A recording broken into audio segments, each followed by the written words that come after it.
মহাশূন্যকে এতদিন নিঃশব্দ বলে মনে হলেও নাসার গবেষণা উঠে এসেছে এক অবিশ্বাস্য তথ্য। মহাকাশে শোনা গেল এক রহস্যময় ধ্বনি, যে ধ্বনির কথা আজ থেকে 1400 বছর আগে মহানবী সাল্লাল্লাহু আলাইহি ওয়াসাল্লাম বলে গিয়েছেন। শুনে যেন মনে হচ্ছে বিলিয়ন বিলিয়ন মানুষ একসঙ্গে জিকির করছে। গবেষকদের মতে এই শব্দ কোনো সাধারণ মহাজাগতিক তরঙ্গ নয়, এটি এমন এক সুর যা আসমানের ফেরেশতাদের জিকিরের ধ্বনির মতো প্রতিধ্বনিত হচ্ছে। নাসার এই আবিষ্কার কি সত্যি ফেরেশতাদের জিকিরের প্রমাণ, নাকি এর পেছনে আছে আরও কোনো মহাজাগতিক রহস্য? যদি রহস্য থেকে থাকে তাহলে রমজান মাসে এমন শব্দ শোনা মানেই এক বড় বিপদের আভাস। তবে কেন নাসা এত বছর পর এই শব্দ জনসমুখে প্রকাশ করলো, সেগুলোর তথ্য জানবো আজকের এই ভিডিওতে। তাই ভিডিওটি না টেনে একেবারে শেষ পর্যন্ত দেখতে থাকুন। আল্লাহ সুবহানাহু ওয়া তাআলার অসীম কুদরতে এক অপরূপ নিদর্শন হলো আসমান।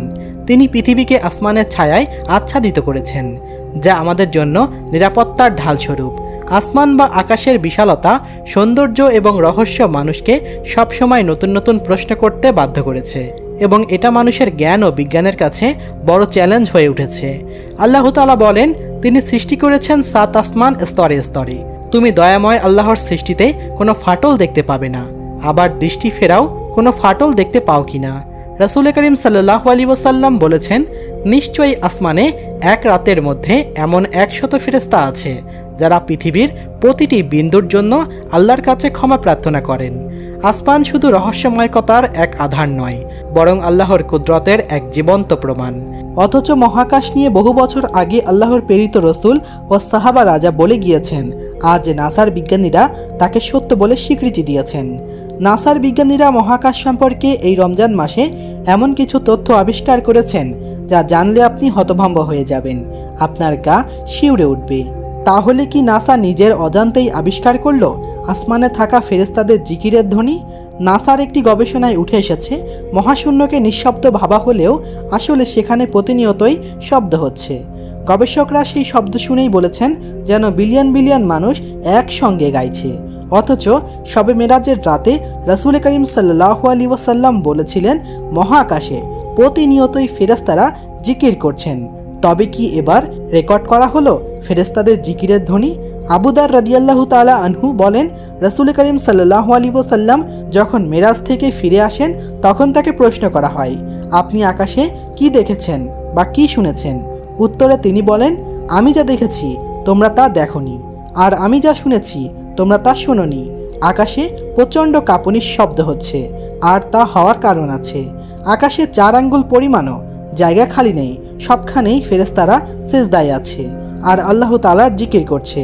রাসূল করিম সাল্লাল্লাহু আলাইহি ওয়াসাল্লাম হাদিসটিতে প্রচণ্ড ঝাঁকুনির মতো শব্দ হচ্ছে বলে আগেই ধারণা করা হতো। মহাকাশ যেহেতু একটি বায়ুশূন্য স্থান, তাই সেখানে শব্দ হওয়া সম্ভব নয়। কিন্তু মহাকাশ গবেষণা কেন্দ্র নাসার একাধিক গবেষণায় বর্তমান সময়ে এটা প্রমাণিত যে মহাকাশের শব্দ হচ্ছে।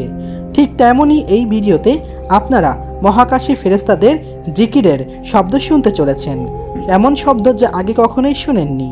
কিন্তু আশ্চর্যের বিষয়, রাসূল করিম সাল্লাল্লাহু আলাইহি ওয়াসাল্লাম 1400 বছর আগেই বলেছিলেন আকাশে প্রচণ্ড ঝাঁকুনির মতো শব্দ হয়। নাসার বিজ্ঞানীরা বলেছেন, মহাকাশে মুক্তভাবে ছড়িয়ে থাকা কণা ও রেডিয়েশনের কারণে এই ভাইব্রেশন বা কম্পন সৃষ্টি হয়, যা পরবর্তীতে ইলেকট্রোম্যাগনেটিক ওয়েভ থেকে শব্দ তরঙ্গে রূপান্তরিত করে। তবে আশ্চর্যের বিষয় হলো, এই শব্দের বর্ণনা রাসূল করিম সাল্লাল্লাহু আলাইহি ওয়াসাল্লামের হাদিসের সঙ্গে হুবাহু মিলে যায়। এই গবেষণা কি সত্যি ফেরেশতাদের জিকিরের প্রমাণ? একজন বিজ্ঞানী বলেন, এই শব্দ শুনলে মনে হয় গ্রেগরিয়ান চ্যান্টের মতো, যেখানে একসঙ্গে অসংখ্য মানুষ কোনো ধর্মীয় সঙ্গীত গাইছে। কিন্তু মুসলিমরা জানে ফেরেশতারা দিনরাত আল্লাহ তাআলার জিকিরে মগ্ন থাকেন। রাসূল করিম সাল্লাল্লাহু আলাইহি ওয়াসাল্লাম বলেছেন, আসমান এমন এক জায়গা যেখানে কোনো স্থান নেই যা ফেরেশতাদের জিকিরে পরিপূর্ণ। এখন প্রশ্ন হচ্ছে, নাসা এই শব্দের বৈজ্ঞানিক ব্যাখ্যা দিয়েছে, কিন্তু তারা কি সত্যি জানে এর আধ্যাত্মিকতার কারণ? বন্ধুরা, আপনারা যদি লক্ষ্য করেন, আমাদের আসমান অসীম নীলিমার মতো দেখায়, কিন্তু বাস্তবতা জানলে আপনি বিস্ময়ের অভিভূত হয়ে যাবেন। আল্লাহ সুবহানাহু ওয়া তাআলা এমনভাবে আসমান সৃষ্টি করেছেন যা মানুষের কল্পনারও বাহিরে। বিজ্ঞানের ভাষায় মহাবিশ্ব এত বিশাল যে এতে কোটি কোটি গ্যালাক্সি রয়েছে। প্রতিটি গ্যালাক্সিতে লক্ষ লক্ষ নক্ষত্র ও গ্রহ বিদ্যমান। আল্লাহ তাআলা কুরআনে বলেন, তিনি সৃষ্টি করেছেন 7 আসমান স্তরে স্তরে। তুমি দয়াময় আল্লাহর সৃষ্টিতে কোনো ফাটল দেখতে পাবে না। আবার দৃষ্টি ফেরাও, কোনো ফাটল দেখতে পাও কিনা। হাদিসে এসেছে, রাসূল করিম সাল্লাল্লাহু আলাইহি ওয়াসাল্লাম বলেছেন, আমি তো যা দেখেছি তা তোমরা দেখতে পাওনি। আসমান প্রচণ্ড শব্দ করছে এবং এর অধিকার রয়েছে, কারণ এতে এক বিন্দু জায়গাও নেই যেখানে কোনো ফেরেশতা আল্লাহর জন্য সিজদা বা রুকু অবস্থাতে নেই। ভাবুন তো, আমাদের দৃষ্টিতে আসমান শুধু নীল রঙের এক বিস্তীর্ণ পর্দা, কিন্তু কোরআন ও হাদিস জানাচ্ছে এর প্রতিটি স্তরে ফেরেশতারা আল্লাহর জিকিরে মগ্ন। এত বিস্ময়কর সৃষ্টি দেখে কি আমরা আল্লাহর কুদরতের কথা ভাবি? আসমান থেকে প্রতিনিয়তই শক্তিশালী মহাজাগতিক রশ্মি বা শক্তি নির্গত হয়। এই শক্তির প্রভাব এতটাই তীব্র যে এটি বিশাল নক্ষত্র, গ্রহ, গ্যালাক্সিগুলোর উপর প্রভাব ফেলে। কিন্তু এতেও শেষ নয়, আসমানের গভীরে এমন অজানা শক্তি আছে যা মানবজাতি এখনও পুরোপুরিভাবে অনুধাবন করতে পারেনি। বিজ্ঞানীরা বলেছেন, মহাকাশের বিভিন্ন অংশ থেকে তীব্র বিকিরণ ও চৌম্বকীয় শক্তি নির্গত হয় যা বিশাল মহাবিশ্বকে প্রভাবিত করে। কোরআনে আল্লাহ তাআলা বলেন, আমি আসমানকে শক্তিশালী করেছি এবং অবশ্যই আমি একে সম্প্রসারণ করে চলেছি। আজ যদি নাসার বিজ্ঞানীরা তাদের মেধা খাটিয়ে মহাকাশে কি ঘটছে না ঘটছে তা যদি অনুসন্ধান না করত, তাহলে নবীজির হাদিসের সত্যতা প্রমাণ মিলত না। তাদের অক্লান্ত পরিশ্রমের কারণে তারা আজ এমন শব্দ রেকর্ড করতে পেরেছে। চলুন সেই শব্দগুলো শুনে আসি। এই শব্দটি শুনুন, এটি নক্ষত্রের শব্দ।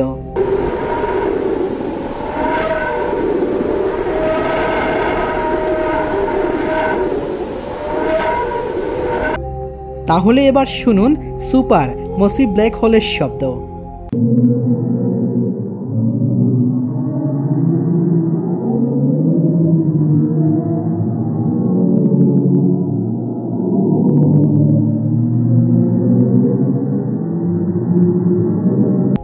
আর এই শব্দ শুনলে আপনার গা শিউরে উঠবে।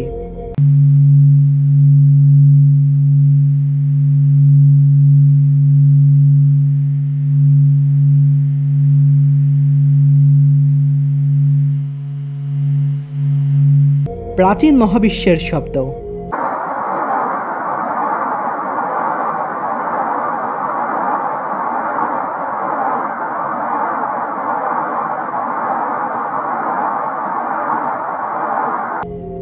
এবার আপনারা এই শব্দটি শুনুন।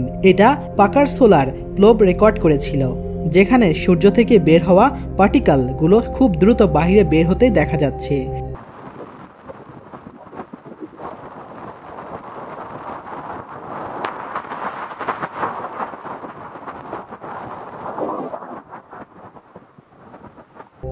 আসমানের শব্দ শুনেছেন? তাহলে আসমানের এই ভয়ঙ্কর শব্দটি শুনুন।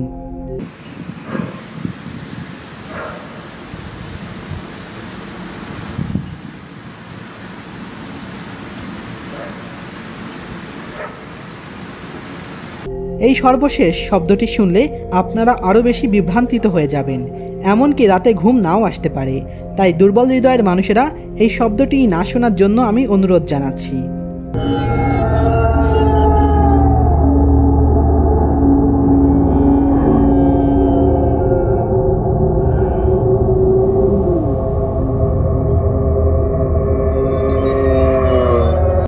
দেখুন বন্ধুরা, নাসার বিজ্ঞানীরা এটা সত্যতা প্রমাণ পেয়ে গেল। তবে এখন কথা হলো, এই শব্দ রমজান মাসেই কেন নাসার বিজ্ঞানীদের হাতে লাগলো? তাহলে কি এই পৃথিবীতে অন্য কিছু সংগঠিত হতে চলেছে? এই প্রশ্নের উত্তর খুঁজতে বিভিন্ন ওলেমা একরামদের কাছে জিজ্ঞেস করা হলে তারা বলেন, এই শব্দ যদিও আজ থেকে 1400 বছর আগে নবী করিম সাল্লাল্লাহু আলাইহি ওয়াসাল্লাম তার উম্মাতদেরকে জানিয়েছেন, কিন্তু আজ এমন শব্দ বিজ্ঞানীদের হাতে পাওয়া মানেই তারা বুঝে গিয়েছে নবীজির ভবিষ্যৎবাণী এবং কোরআনের প্রত্যেকটি আয়াত অক্ষরে অক্ষরে সত্যতা প্রমাণ পাচ্ছে। যদিও অনেকেই মনে করছেন এই শব্দ শোনা আর কিয়ামতের দিনক্ষণ ঠিক হওয়া একই জিনিস, তবে এটা সম্পূর্ণ ভুল ধারণা। কারণ কিয়ামত আসার আগে অনেক বড় বড় ঘটনা এই দুনিয়ার জমিনে সংঘটিত হবে। যদিও অনেক ঘটনা সংঘটিত হচ্ছে, কিন্তু এগুলো দেখে বলার অবকাশ রাখে না কিয়ামত কবে এবং কখন সংঘটিত হবে। তার একমাত্র সঠিক ইনফরমেশন মহান আল্লাহ তাআলা রব্বুল আলামিনই ভালো জানেন। কিন্তু বিজ্ঞানীদের এই পর্যবেক্ষণের মধ্যে কোরআন স্পষ্টভাবেই বলে, মহাকাশের ব্যাপকতা ও এর বিশালতা অগণিত এবং অতিক্রম করার মতো। যাই হোক বন্ধুরা, পরিশেষে একটাই কথা, হে আল্লাহ, আপনি যেন আমাদের কিয়ামতের পূর্বে বেশি বেশি নামাজ রোজা ও ইবাদত করার তৌফিক দান করুন। আমিন।